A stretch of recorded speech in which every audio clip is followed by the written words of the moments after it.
Hey everyone, welcome to YCamps. I'm Peter McIntosh from YMCA Camp Pinecrest, located in Muskoka, Ontario. It's a beautiful day today. We're going to be looking at some campfire cooking. We've got our campfire going, and we'll get into some cooking in just a moment. But first, I'm going to tell you a couple jokes that might serve as a bit of a riddle of what we're going to be making today. My first joke is, what do you call cheese that's not yours? I'll give you a second with that one. You probably got it. If you didn't, that's okay. Nacho cheese. I'll give you a second chance. What do you call cheese that's a bit sad? You guessed it. Blue cheese. So for the last one, this is less of a joke, more of a riddle, also kind of subjective. What do you think the best kind of sandwich is?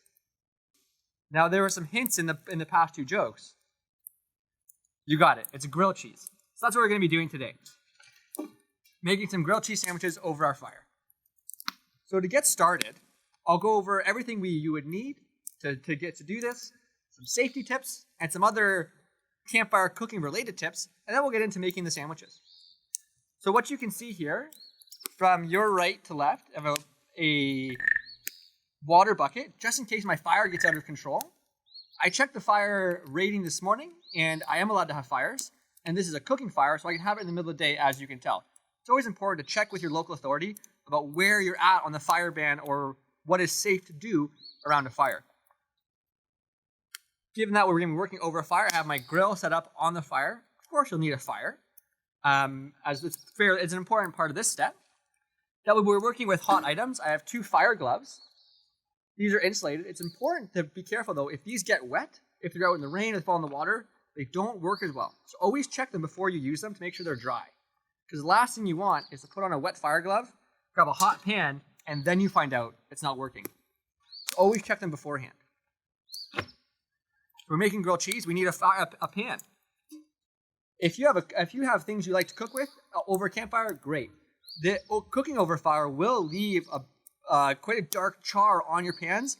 So before you go grab your parents' nice pots and pans from under the stove, think about what you could use on a fire. So I don't know if they'd want you to use their nice new cooking set over a fire. You'll need a flipper to flip your grilled cheese. There's nothing worse than getting your grilled cheese into the pan and realizing, oh gosh, I have nothing to move my cheese with. So that's what we'll need to cook the grilled cheese. For as far as food goes, you'll need some bread, some cheese, and your choice of margarine or butter. I use margarine today. Myself, I'm lactose intolerant, so I got lactose-free margarine, also some lactose-free cheese. What cheese is best for grilled cheese? It's a hot topic. Really leave that one up to you. I went with a cheddar today.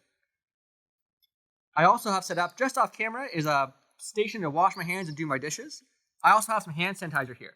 It's really important, especially if we're cooking for other people, that we would sanitize our hands before we get into the cooking. I had just touched some bread a second ago, but before setting this up, I had washed my hands, so we're all good. I'll let this soak in, let it dry out as we kind of get ready to do what we're doing. Before you get to your fire, it's really important to look around your fire, make sure there's no tripping hazards or things that are that seem dangerous. What I mean by that is, if you're, let's say, backing up for the fire and you step on a water bottle and you tumble, that's something we don't want to happen. So inspect your fire pit and area beforehand. Sometimes it's helpful to set up a ring or to mark where your cooking area is. So if you have other friends or family around your campsite, they'll know I'm now in the kitchen. I should watch where I'm stepping, and I should watch what I'm doing. So we'll get started.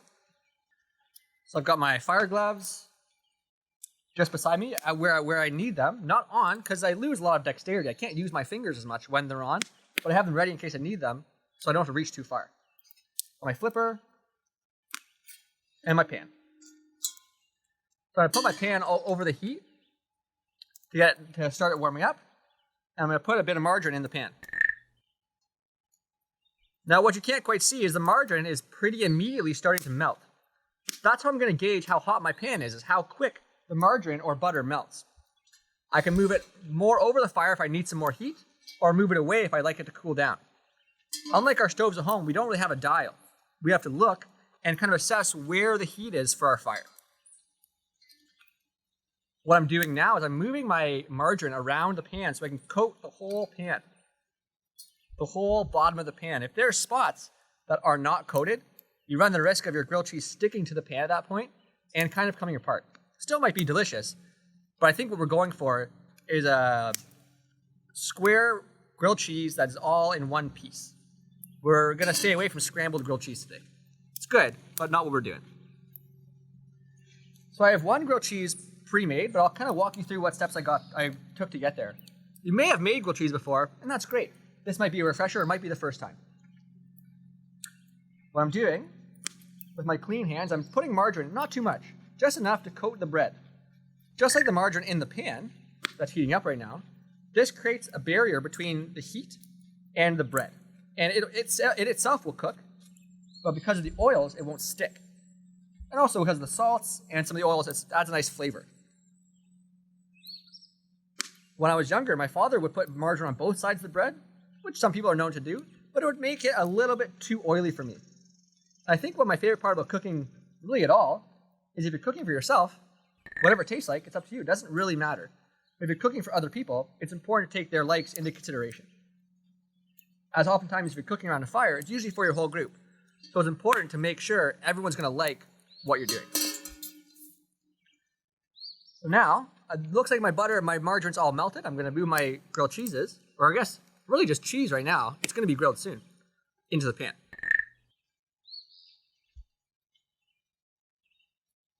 So now being very careful, I have my flipper. I'm going to check the grilled cheese, see how we're doing. Margarine's starting to melt. Yep, on both of them. They're warm. Margarine's starting to melt, but I don't think there's just quite enough heat on my fire right now.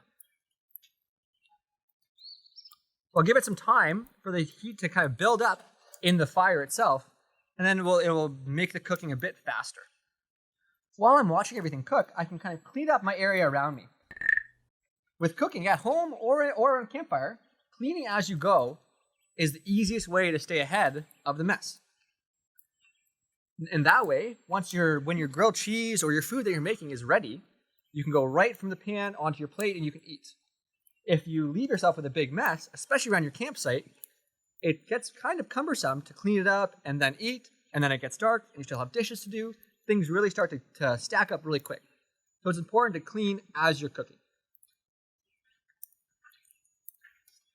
So I'm going to, as the heat's increased now, I'm going to check them again.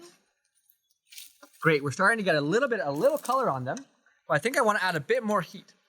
So from a pile beside me, I grabbed some sticks about the diameter of my thumb. So maybe I'd say an inch around, less than an inch around.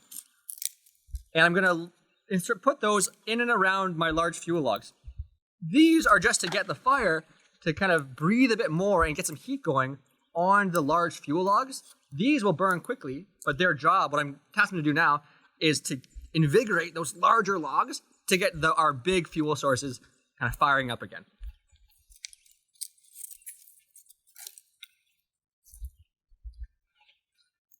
I place them carefully. I don't want to throw too many sparks around. A lot of camping gear is made of synthetic materials, and sparks, if they land on them, as you might be seeing on a fleece or a pair of synthetic pants, tends to melt holes in them. And I don't want that. So once again, we'll check. Yep, we got a really nice color on that one, but the other one is not quite there yet. So what I'm doing is switching their spots in the pans. Because of the dynamic nature of fire, the heat doesn't really disperse evenly on the pans. At home, we may have on our grill or stove a nice even flame, or the element is a nice even heat source. With fire, part of the fun comes from its dynamic nature, its inconsistency. So we really have to engage with the cooking to make sure that the heat is getting to where you need it to be. So I think we're ready to flip now. I got that, and I've moved away because my hand was getting a bit hot, and before I drop my grilled cheese, I want to remove myself from that heat. I think the most important thing would be your own safety. If I drop the grilled cheese, that's okay. I can figure something else out. If I burn my hand, that's a much different story. So always prioritize your own safety when cooking around a fire. Great. I wish you could be here to smell this right now, but mixed with the campfire smell, this grilled cheese smells really good.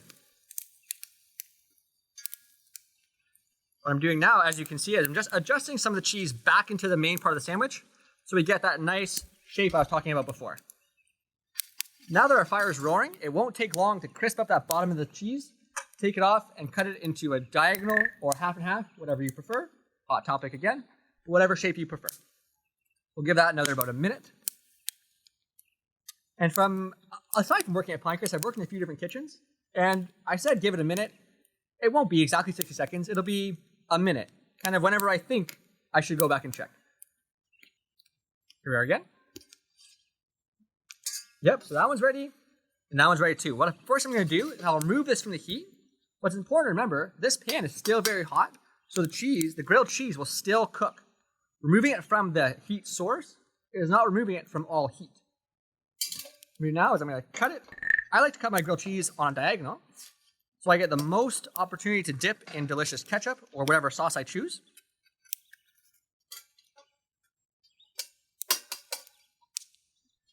And I'm going to file those onto my plate that I have ready.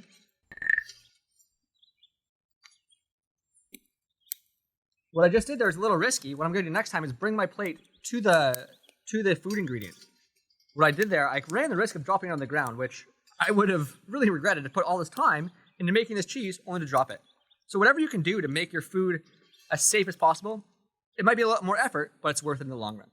So folks, I have a nice brown crisp. The cheese is melted. I could have maybe melted the cheese a bit more, but this is good enough for me. Like I said before, if I'm eating it, then I get to call the shots. But thanks for watching. Hope you're enjoying YCamps. If you are, don't forget to subscribe, and you'll see all kinds of content just like this. If you really enjoyed the cooking one, be sure to tune in next week for level 2. We're looking at making pizza rolls. Bit of a different take on a pizza, a calzone. It's really neat. You have to see.